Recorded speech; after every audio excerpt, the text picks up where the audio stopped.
So today I'm going to talk about the nanomagnetism. So I will call this like a bi-weekly seminar, learning together as a nanomagnetism seminar. I will just kick off from by this introduction to nanomagnetism. And so today I will first give a very brief, like I say, introduction and overview about what is condensed matter physics is about. And then focus mainly on the types of magnetism and the magnetic materials. And then we will talk about, in more specifically, why we care and about the nanomagnetism. And so people might have already heard about the term spintronics. So spintronics is basically interchangeable with nanomagnetism. Nanomagnetism focuses more on the field, and then spintronics focus on the application of that field. So it's spintronics is more eye-catching name for nanomagnetism. Of course, there's a little bit like a difference. We will talk about that. Okay. And I meant to give you the handout for the units for magnetic properties. That was so these have always been very confusing to everybody, including myself. And like once a while, when I have to do the unit conversion, I still have to go back to those charts. So so I will post it in our share folder. Somehow I couldn't upload the documents to that, and so but I will try to resolve it. But I do have the hard copy. Just I didn't bring it here. I will give it to you. Okay. Okay. So what is condensed matter? So condensed matter physics is a branch of physics that deals with the physical property of condensed phases of matter. Then what are the condensed phases? In short, any idea? What does condensed phases mean? What are the condensed phases? So we all know like all the matters can be categorized mainly in three phases, right? Liquid, gas, solid, right? So have a guess, what are the condensed matters? Yes. So basic condensed matter just includes solid and liquids. This is just relative to gases, right? And so in this condensed phases of matter, particles adhere to each other. So any question? No? Okay, so condensed matter physicists seek to understand the behavior of these phases, meaning liquids or solids, by using physical laws. In particular, they include quantum mechanics, electromagnetism, statistical mechanics. So condensed matter physics is not in the same level as, say, classical mechanics, ENM, quantum mechanics, or statistical mechanics. Condensed matter physics is applying all the fundamental laws you learn in those four mechanics, four fundamental like a fields of the physics, to study the specific collection of materials, which is condensed matter.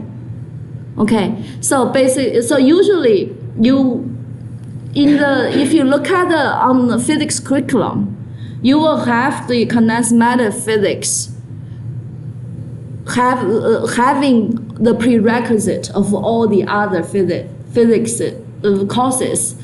Even a lot of times in some schools that require you take up level, say ENM or statistical mechanics and classical mechanics.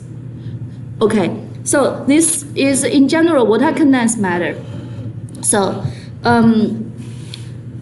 Condensed matter is the largest subfield of physics, and about 1/3 of all American physicists, they self-identify them as condensed matter physicists.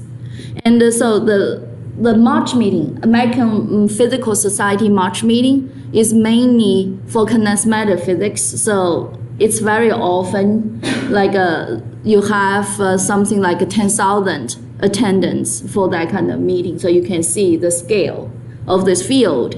And so the theoretical physics of condensed matter, the condensed matter share important concepts and methods with that of particle physics and nuclear physics. So nowadays, with research go more and more interdisciplinary, so people will, like say, share the concepts and method very often, not even just inside physics, even across the discipline boundaries, like physics with biophysics, engineering, physics, chemistry. There are a lot of interdisciplinary research, bridging all the different fields. And one example about the sharing the same, sharing similar like concepts and methods within the physics. For example, AMO, so atomic molecular physics and optics. So Professor Mike Nowell, they like his group is doing laser cooling of atoms, right? So one very popular field, research field, direction in that field right now is to use laser cooling to confine the atoms so they form crystal structures. So it's a clean system. You can study something we normally study in condensed matter physics. So it can demonstrate a lot of the physics laws, like a Bloch wave or Bragg diffraction, those kind of things. So this is just one example. Vice versa. So condensed matter borrow a lot of things from other fields and to do our research. For example, so MOOC is something I have talked several times in the group research meeting, right? So that stands for magneto-optical Kerr effect, right? So that effect. So in order to do experiment, you need to use polarized laser, shine on magnetic materials, and then you look at the reflected light, look at the rotation of the polarization plane. Then so you can get information about the magnetism of your magnetic materials. So you see, technically, you need a polarized laser, right? So AMO people, AMO researchers, they will be big help for this kind of research because we are not trained traditionally. We are not trained for aligning laser, and that's actually something I have to confess. I feel less confident, much less confident, in doing research, in doing the hands-on experiment. Yeah. So you see how people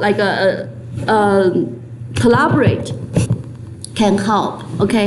So condensed matter system.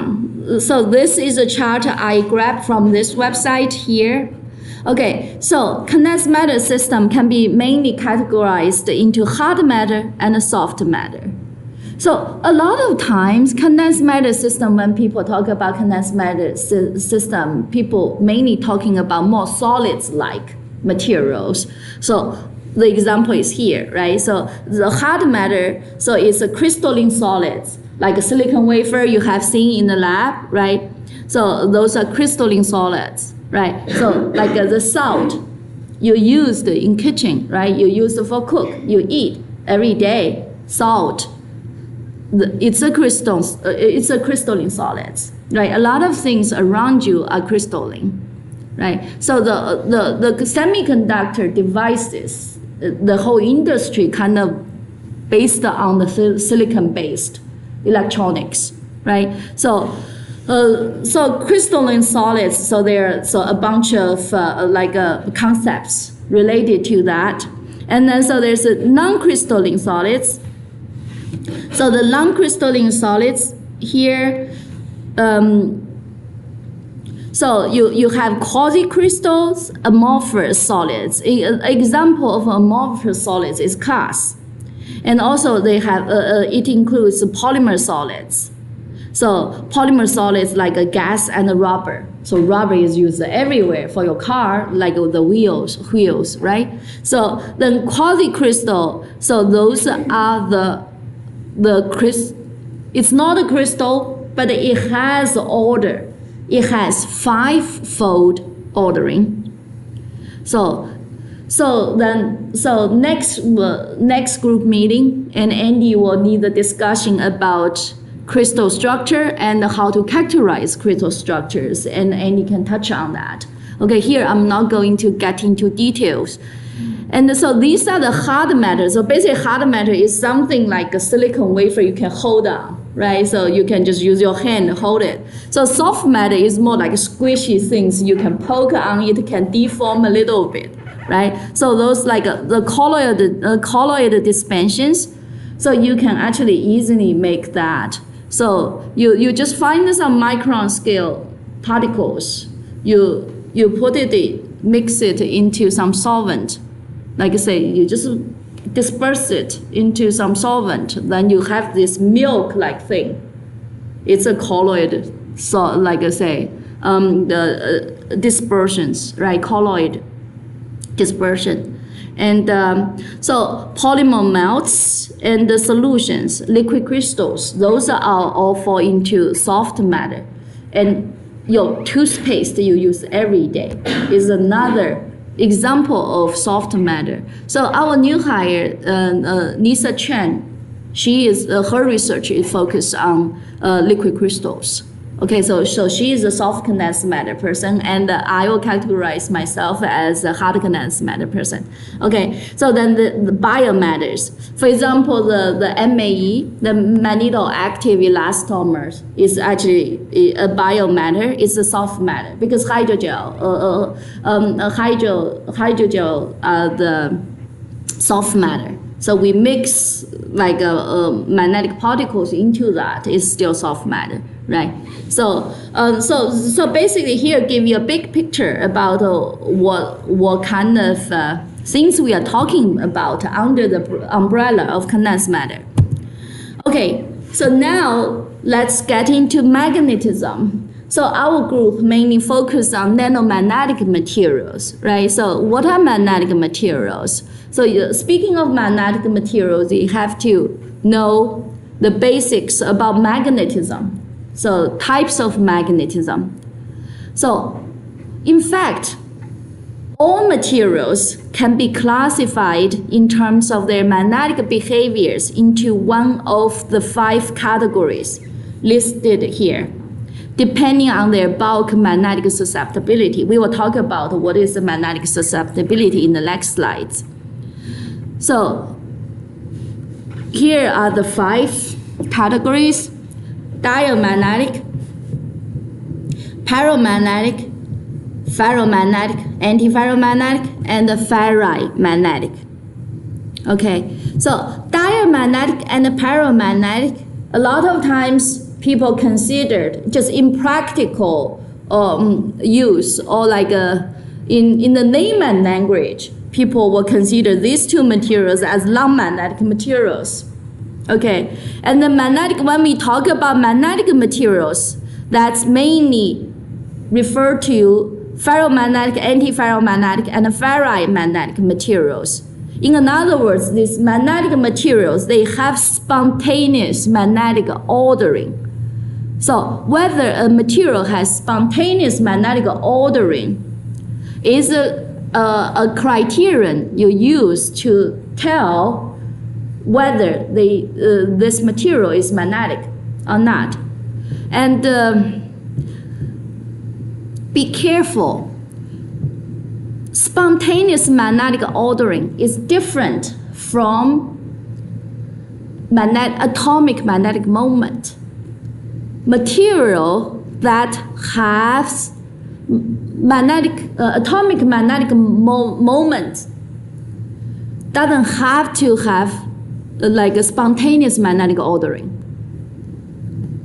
Example is paramagnetic materials. Paramagnetic material, in fact, has atomic magnetic moments, but it doesn't have spontaneous magnetic ordering because when a material is in paramagnetic states, so all these tiny magnetic moments, atomic magnetic moments, they are randomly aligned as shown here. So they are randomly aligned. So each arrow in this figure represents the atomic magnetic moment. Okay, so all these you can imagine this as a tiny microscopic bar magnet here. Okay, it's in your material. So these moments, they are randomly oriented if you do not apply field. If you do not apply magnetic field here.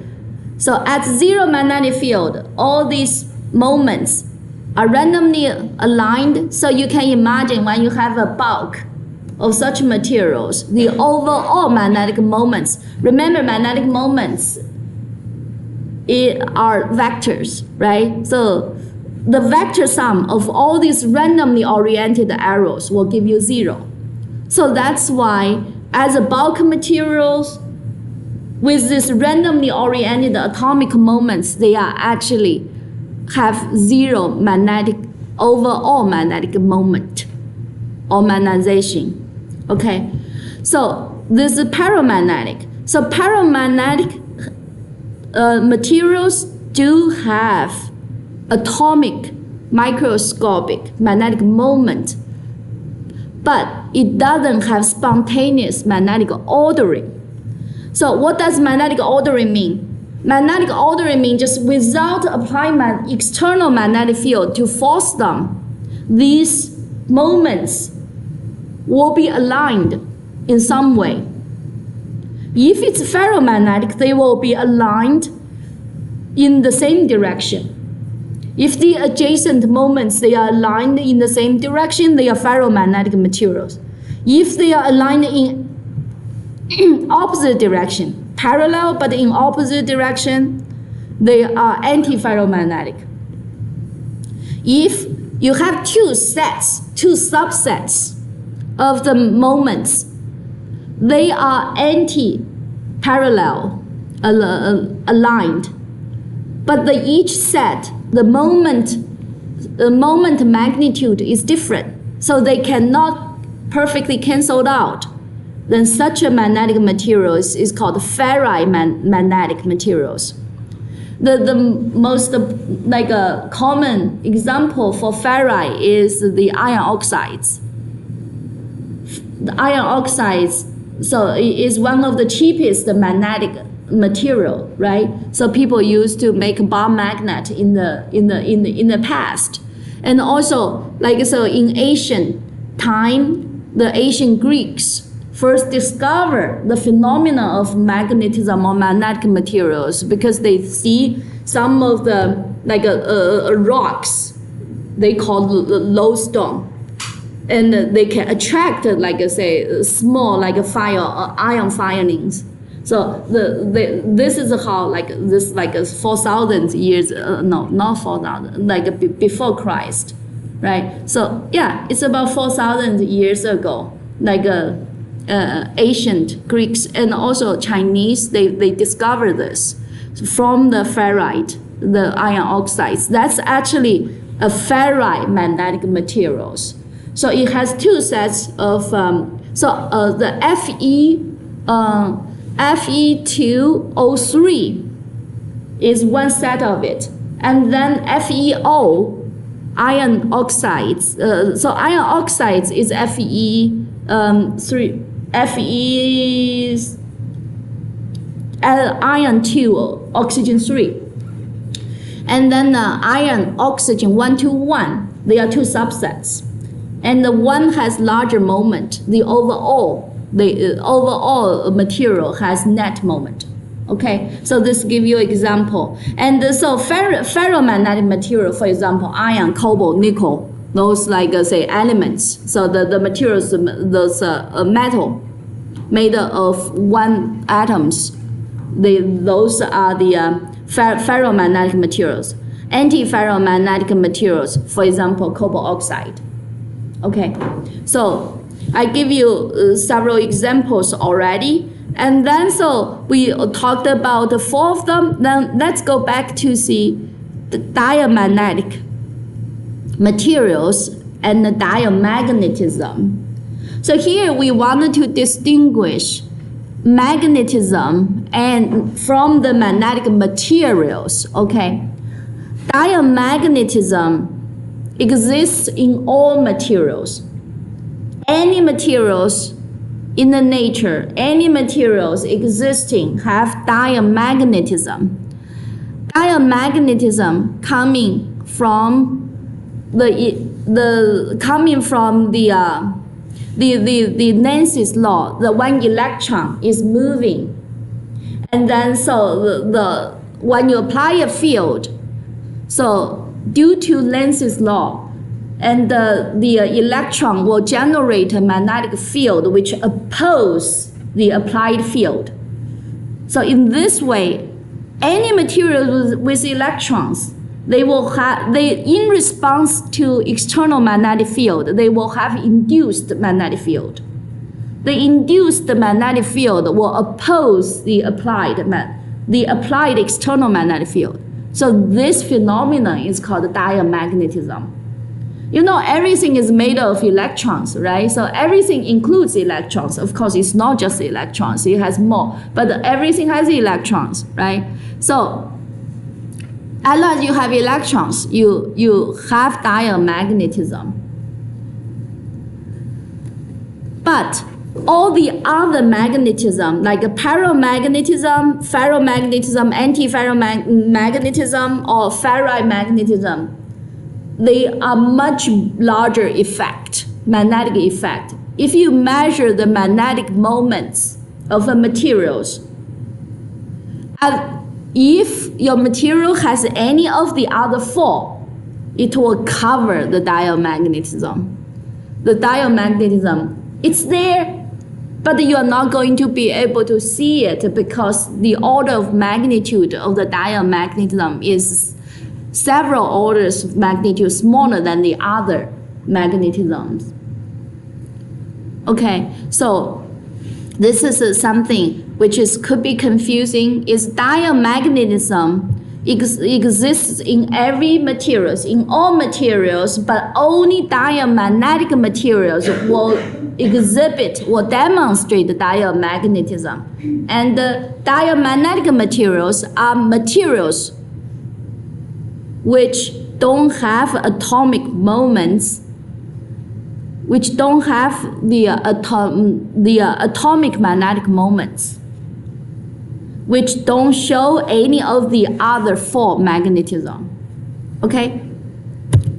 Okay, so here give you a quick overview. This is the periodic table. So this is a magnetic periodic table of elements. So in this table, it doesn't include the compounds made of the elements, only the materials made of the elements itself, okay? So I got this from this website. You can check out this website for more information about magnetic materials. For example, so the paramagnetic is shown as white block, right? So any white block is paramagnetic, and any of this light green is diamagnetic, and the light blue is ferromagnetic. You see iron, cobalt, nickel, they are ferromagnetic, right? Antiferromagnetic chromium is antiferromagnetic. Okay, so here, so don't forget, this is only materials made of only these 1 elements, not including compounds. Compounds can be very complicated, and many compounds are magnetic too. Okay, so these materials which don't show which are not magnetic by itself could, like I say, make up compounds that are magnetic. Okay, so then, so I just give an overview about types of magnetism and the magnetic materials. I already mentioned several terms here, so let's just go over what those terms are. So first, what is magnetic moment?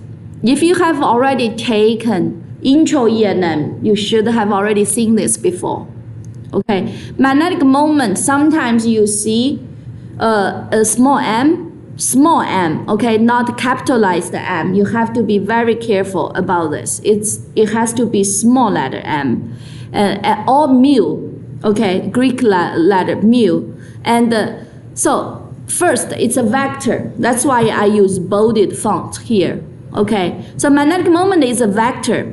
So you can consider a planar closed loop, current loop. You see a current loop like this?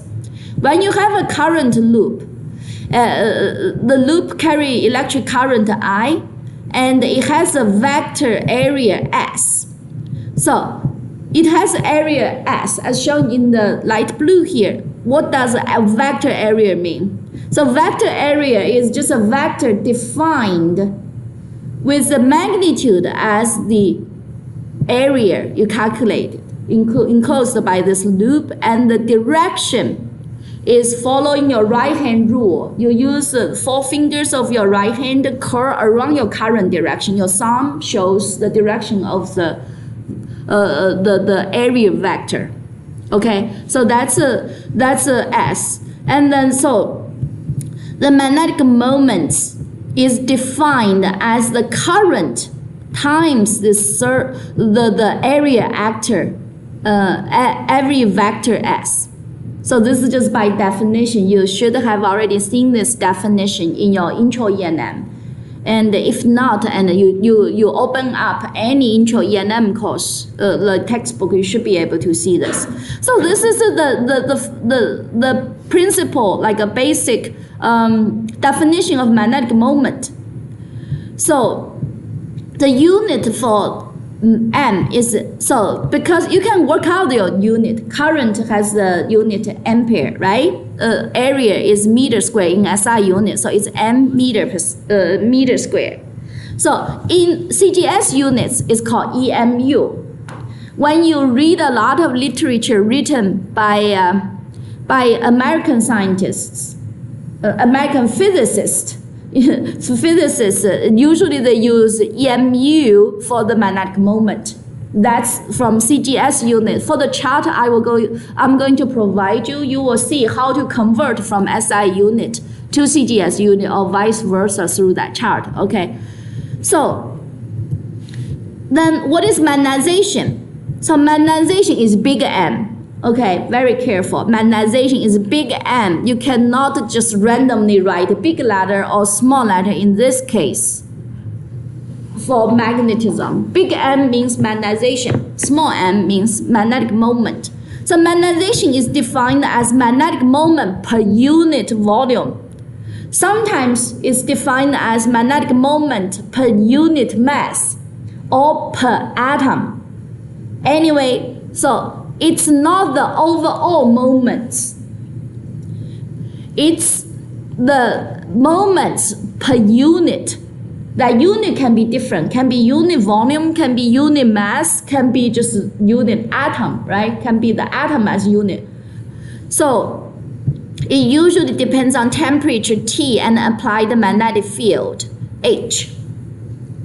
So the relationship between small m magnetic moment and magnetization is similar to the relationship between mass and density, right? So mass is scaled to your volume, right? Density is not. Density is mass per volume, per unit volume, right? So if I have gold, no matter how big it is, the density of gold is the same, right? And but if a larger chunk of gold will have larger mass than the smaller, like a smaller chunk of gold, right? So that's mass versus density, the same as magnetic moment versus magnetization.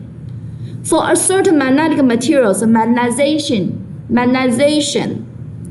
is fixed, because it's an intrinsic property that characterizes the specific magnetic property, right? But if I increase the volume or increase the amount of the material, then my overall magnetic moment will scaled to the amount, right? So just be careful about the notation here and the difference between magnetic moment and magnetization. They are closely related, but they are not exactly the same, and how to use them. Okay. So magnetic susceptibility use chi, okay? So Greek letter chi. So that's defined as the partial derivative of m d versus h. So dm dh. So we mentioned, so magnetization m usually depends on temperature and the field, right? So the susceptibility is a dimensionless proportionality constant that indicates the degree of magnetization of a material in response to an applied magnetic field. The larger the susceptibility is, the larger the magnetization your material will show for a certain applied magnetic field. So using this language of susceptibility, so we will know, say, ferromagnetic material susceptibility is much larger than paramagnetic materials and diamagnetic materials, right? Because it measures the response to the external magnetic field. Okay, so here I provide the relationship between B. B is called magnetic induction, has the unit Tesla. H is magnetic field strength. And sometimes you will see magnetic field. When people talking about magnetic field, they could either means B or H. So that's why it's important to see what letter they use. This is another very confusing part about the magnetism. Just the reason is basic historic. Just in history, when people first define some quantity, some people use B, some people define the property, a quantity that characterizes magnetic field from a different perspective than using H. And B and H are related. But then they both call them field, magnetic field. Then it just causes confusing. So basically to clarify, you should just write the correct letter. So the relationship between B and H. M is the magnetization we just talked about. Okay, this mu naught is called vacuum permeability. So this is just if there's no materials at all, just in vacuum, you apply H, then B is related to H by this mu naught. Mu naught is 4 pi times 10 to the minus 7 volts second per m meter. Okay, so in SI units. In CGS unit, there's another relationship. So H use Oersted. M is EMU per centimeter cube. And then B is Gauss. So sometimes you see B is used Gauss, okay? But you see B is H plus 4 pi m. Actually from this mathematical equation you can see B, H, and M has the same dimension in physics, right? Because when you add two physics quantities, they have to have the same dimension. Then you can add them. So in CGS unit, they are actually just Oersted Gauss or EMU per centimeter cube. In the physics sense, they are interchangeable. But conventionally, they use different. For example, one Oersted is just one Oersted is EMU per centimeter. So we need to be careful because there's a coefficient for pi here. So again, let's just go over the chart I will give you and then figure out. Okay, so this is something we need to be careful, but it's okay, we can do it. Just take a deep breath when you have to do unit conversion and be patient and be careful, okay? So I just give you a quick show because there's no way for me to go over everything in such a short time. Okay, so magnetic moment and the magnetization. So there are three principal sources of magnetic moment of a free atom. Electron spin, orbital angular momentum of electrons about the nucleus, induce the orbital moment by an applied magnetic field. So we already talked about the diamagnetic magnetism coming from the induced orbital moment by applied magnetic field, right? So the electron spins. So the electron spin is different from the induced spin. It's an intrinsic it's an intrinsic property of electrons. Just electron intrinsically has electron spin. That's actually you solve the Dirac equation. You will see that theoretically. It just requires electron has an intrinsic spin. So that's an intrinsic property of electrons.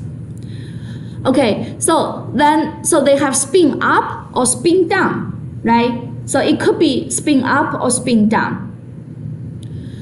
So when you have a pair of electrons, they are aligned anti-parallelly in opposite direction, then the overall moment will be cancelled out, right? Because you have spin up and spin down, they are vectors. Then the overall is net moment is zero, right? So all these will factor in when you calculate the atomic magnetic moment, because when you look at the free atom has a lot of electrons, right? So the atomic magnetic moment mainly coming from electron spins, not the nuclear spins.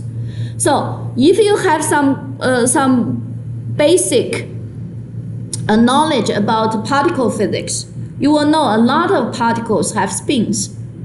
For example, protons, it carries spins too, right? Protons and quarks, they carry spins too, right? So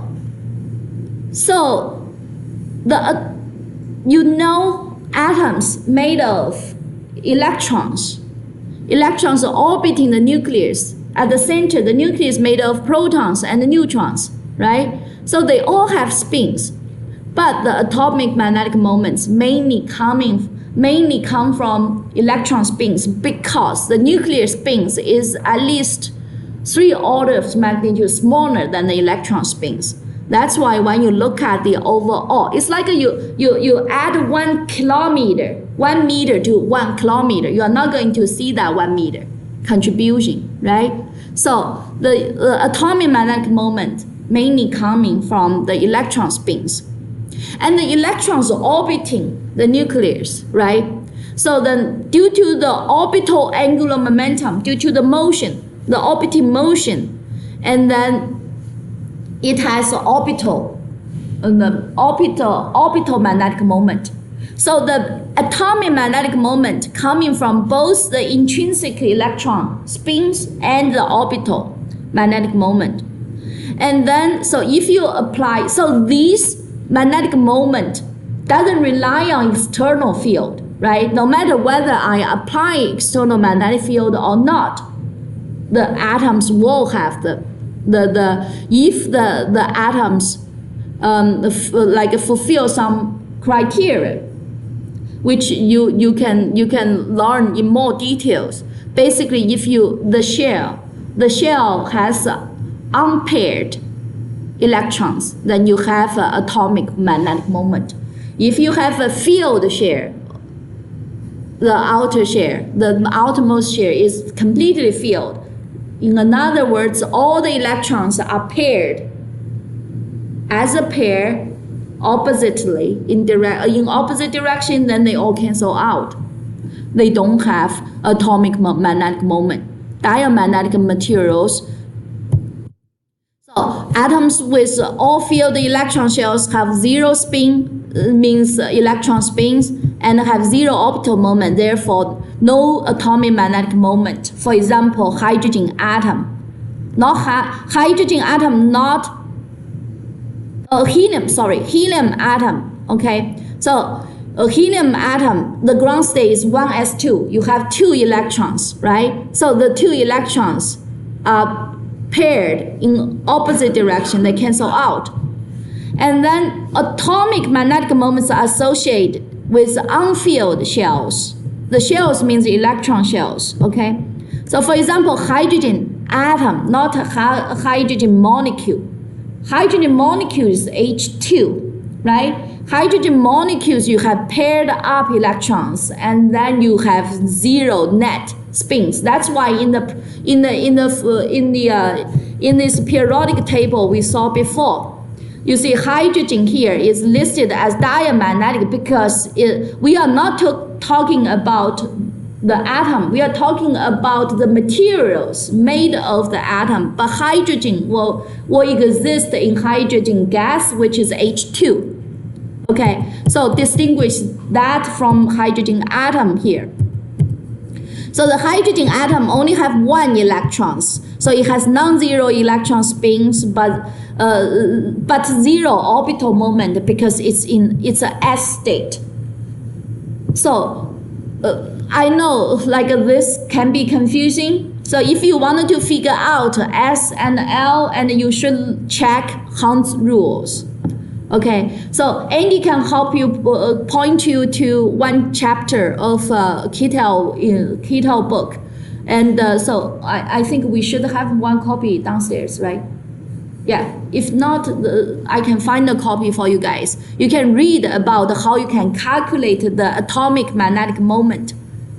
So there's one chapter about how to calculate that. Okay, so I already said because the nuclear magnetic moment is much smaller, so the atomic magnetic moment is mainly coming from the electrons contribution. Okay, so diamagnetism and diamagnetic material, I already touched on that. So diamagnetic, dia, this prefix means oppose, right? So diamagnetism is associated with the tendency of electron charges to screen applied field from the interior of the sample due to Nancy's law.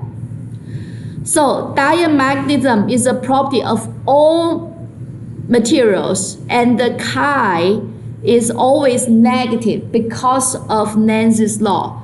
So people who have taken the intro E&M about, you definitely will learn, you have already learned about Nancy's law.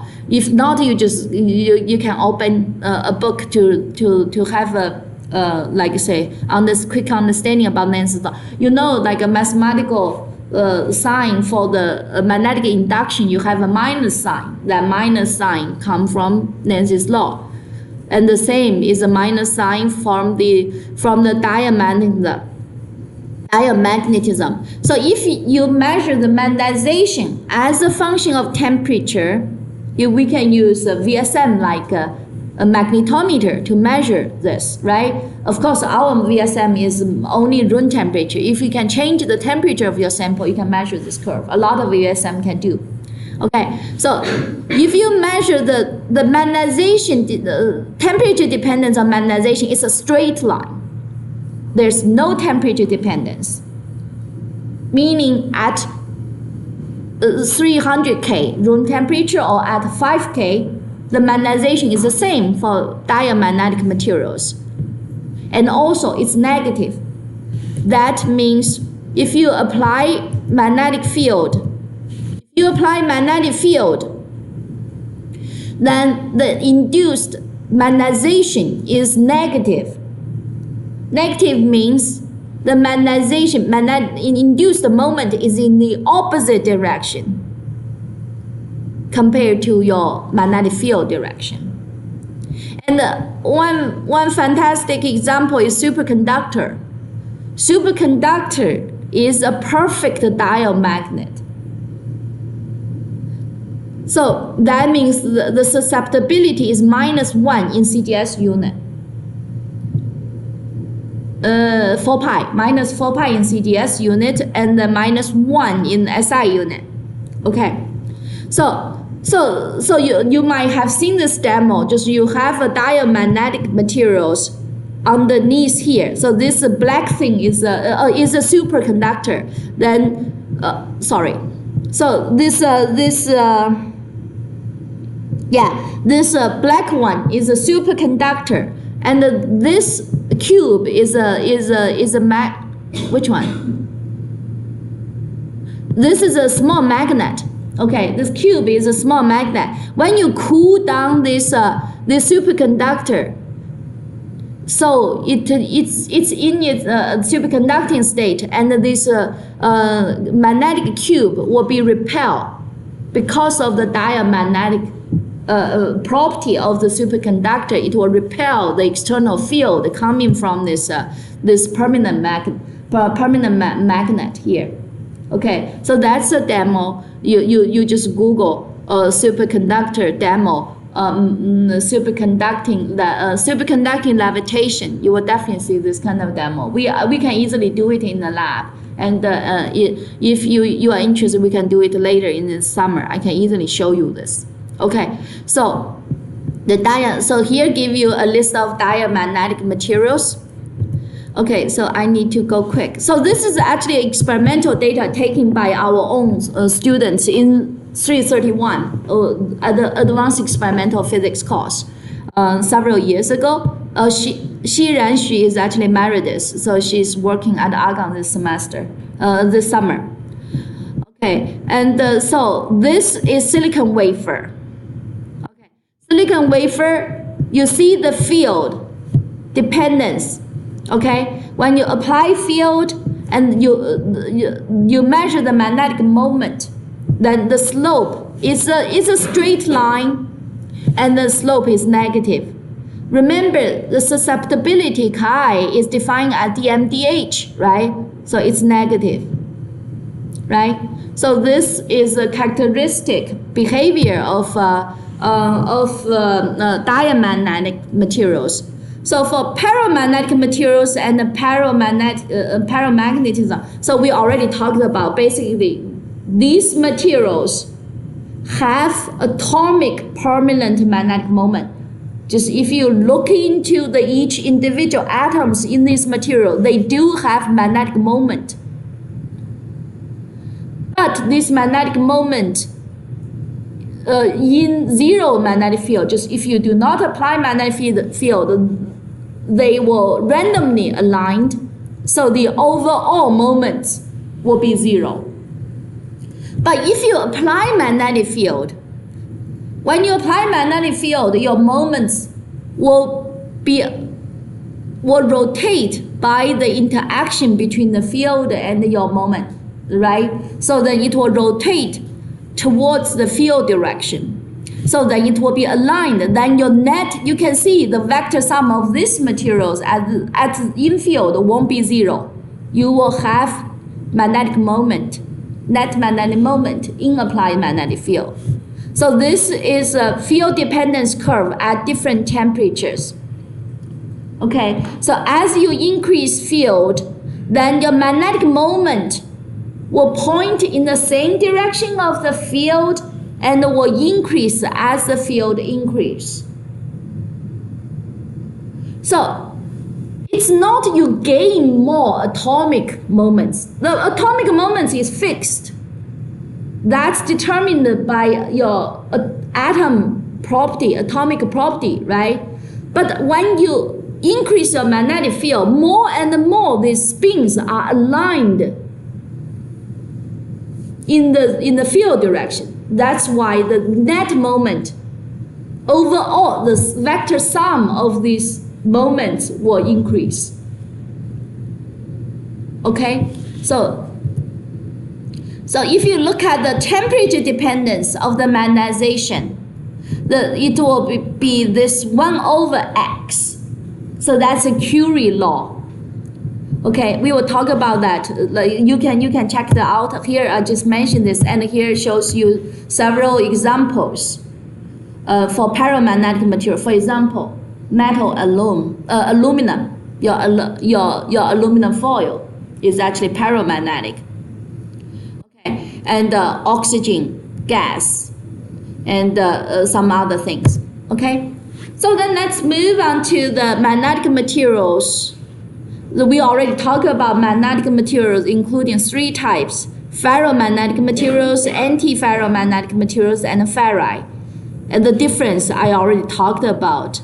So here it also gives you susceptibility is larger than 0 and very large, right? So antiferromagnetic materials, and if it's perfectly canceled out without magnetic field, it will be 0. And with magnetic field, and the chi will be larger than 0, and it's small. And the ferrite is large because you have the net moment even because one subset is larger than the other. Okay? So let's look at the 5 elements. They are magnetic ordered in solid states. So here, chromium, manganese, iron, cobalt, nickel. So iron, cobalt, nickel, they are ferromagnetic. Manganese and chromium, they are chromium are anti-ferromagnetic.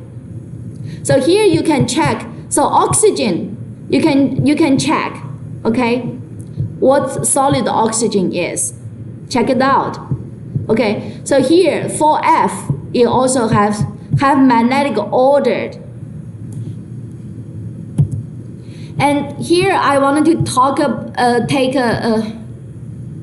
I'm running out of time because I have another meeting with the Argon group. So let me try to finish this as soon as possible. Okay. So in order to do magnetic measurements, you need to have magnetic field, right? So material that can provide a magnetic field, there are 2 sets. One is electromagnet. We already see the Helmholtz coil. So Vidya and Lila, you have already studied that a little bit, right? Helmholtz coil.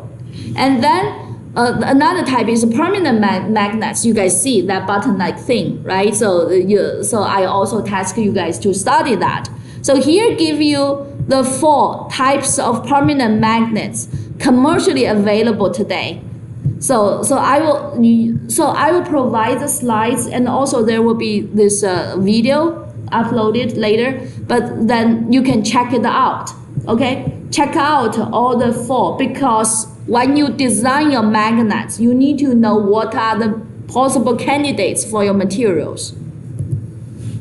And here is just a photo of showing you a permanent magnet can, like say, attract this paper clip. Okay, so ferromagnetism. So it breaks into domains. So we talk about the ferromagnetic materials. Are the materials with adjacent spins aligned in the same direction, right? So you will imagine iron, nickel, cobalt. So many materials in the world, it has iron, cobalt, nickel, but not all of them are permanent magnet. Why? That's because when you have the macro size of magnetic material, ferromagnetic materials, they actually break into a lot of subdomains. So for example, as shown here, so this is actually image. This is a microscopic image of an iron whisker. So it's a single crystal iron whisker. So you can see this iron whisker is broken into the 3 regions. Within these regions, all the atomic moments are aligned in the same direction. So you can imagine, so we are talking about the 0 field, okay? When there's no external field. And so you can imagine in this, it might be pointing in this direction, like pointing to the left, and for this triangular area pointing down, and then this will be pointing to the right. Anyway, it will form this flux closure. The reason is you want, so any magnetic material system, what kind of magnetic configuration it will take is determined by energy minimization. So this is the same way as Apple always fall to the ground, because Apple wants to minimize the gravitational energy, right? So lower height give you lower gravitational energy. Magnetic system is the same. It wanted to lower the magnetic energy. So the magnetic energy includes mainly the four terms. Of course, when we talk about the fermion-related research, there's another term called Joulson-Maria interaction. So the exchange interaction is a ferromagnetic interaction we mainly talking about, which dictates the adjacent spin to be aligned in the same direction, okay? And the demagnetization energy will be minimized when the spins form a flux closure. So if you have a bar magnet, you use iron dust to map out the flux lines. So those iron dust themselves are actually tiny bar magnets there. It's like a tiny compass, magnetic compass, right? I showed you guys the 3D, right? So all those like little dust, they are like tiny compass. So they will trace out the magnetic field because of the Zeeman term here, because it will be aligned in the magnetic field direction, okay? But the magnetic flux line due to the bar magnet will tend to form a closed loop to minimize its demagnetization energy. And then there are also the anisotropy energy. So you need to do some like self-teaching to go over these terms, okay? So also read I think I gave everybody except Amy. Amy wasn't here at that time. Remember when you guys were writing the application, I gave you several papers. There was one review paper on PIM, very thick one, like 30 pages. Read the introduction part. I asked you guys to read the introduction part. Now read that introduction part again. Andy, can you forward that to Amy? Look for the email I sent to you in in February.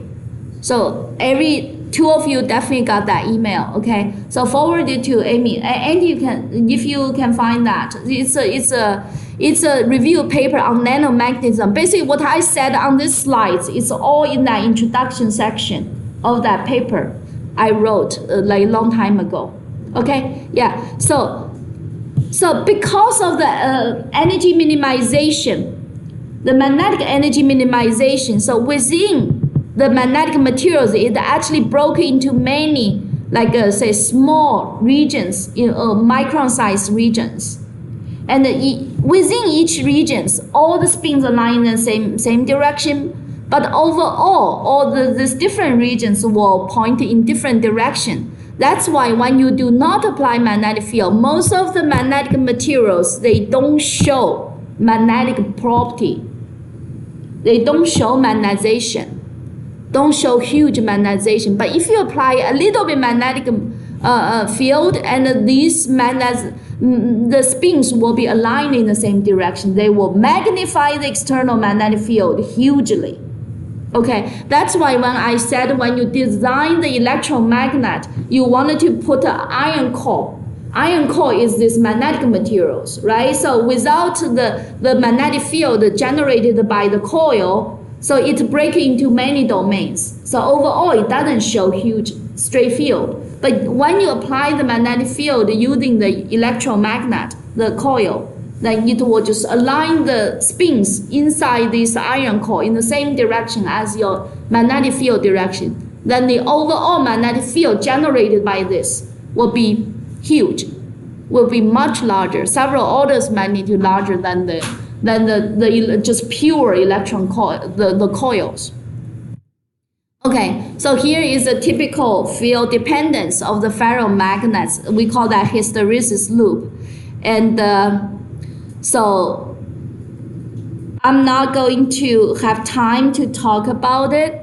And so basically, so this is what I mean. So you started from, if you apply huge magnetic field, and you will align every spins in your material into the same direction, then it will reach the largest magnetic moment, net moment it can reach. Because you align every moment in the same direction, that's the largest overall moment you can have, right? So then you decrease field, and as you decrease field, when the field is zero, and you will have, so the net moment there is called the remanence field.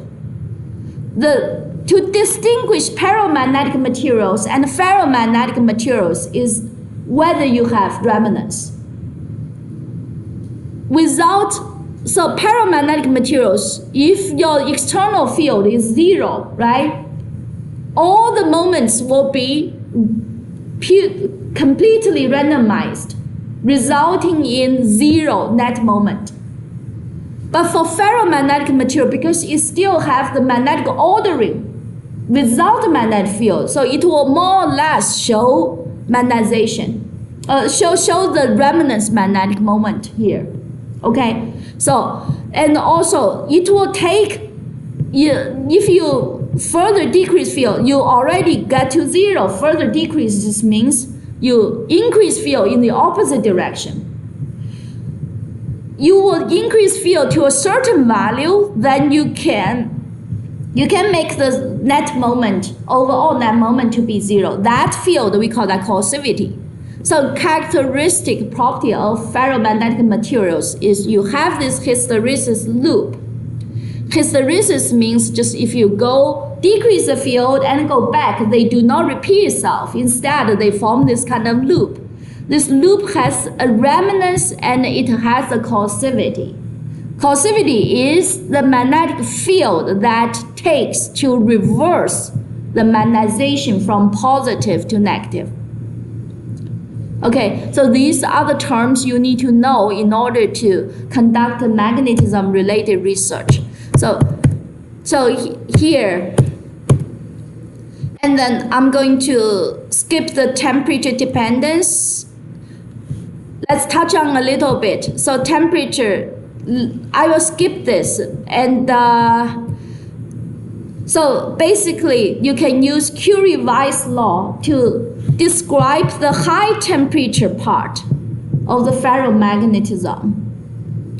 And you can use Curie-Weiss law to, so if this theta C is a parameter, is zero, you plot 1 over susceptibility versus temperature, the slope will be 1 over C. So this is if it passes the origin, just means your susceptibility is C over T, a constant over temperature.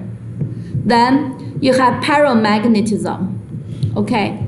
If this theta C is larger than zero, then you got like this. Then 1 over susceptibility versus temperature. You draw this, theta C is larger than zero, you got ferromagnetism. If it's smaller than zero, like shown here, so you see the dashed line is really go across at the negative part, then it's anti-ferromagnetic.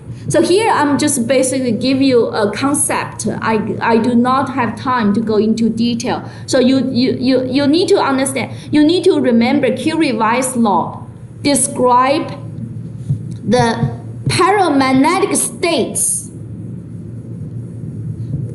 of ferromagnetic materials, anti-ferromagnetic material, and paramagnetic materials. Just for all those magnetic ordered materials, if you heat them up, if you increase the sample temperature to high enough, they will all move, the moments will all be randomly oriented. They enter the paramagnetic state of that material. Okay, so the reason I recall this because I know it's confusing here, and within 1 hour, there's no way for me to explain in details. So if you, when during your research, if you encounter something related to what I touched on today, you can go back and then you can do more, like say Google, to figure out. You can ask me or Andy, okay? You can discuss among peers. Here is a summary of the difference between diamagnetism, paramagnetism, and ferromagnetism. I will just leave it to you to go over this, and I will upload the slides. Okay, so I don't have the part to get into the nanomagnetism part, and basically is just, we talk about the materials break into domains, right? The natural domain size is micron size. Then you know nanomagnetic materials, the size is smaller than the domain size, magnetic domain size, then quantum mechanical effect will show up. That's why nanomagnetism has a lot of fantastic, unique properties, enable applications.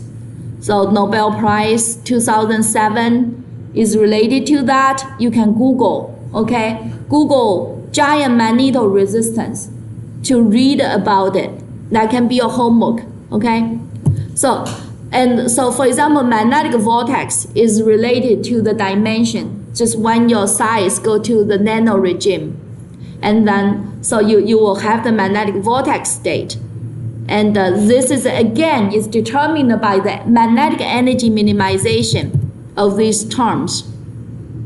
I will end it up here. I apologize. I really rushed through. Okay, so then, but with this recorded and also with the slides given to you, at least I throw a lot of terms to you. You know what to look for, what to learn. You can set up some kind of goal for yourself. Say, this week I'm going to understand this, right? So do some self-teaching, do some literature study, textbook reading together, and then also ask me.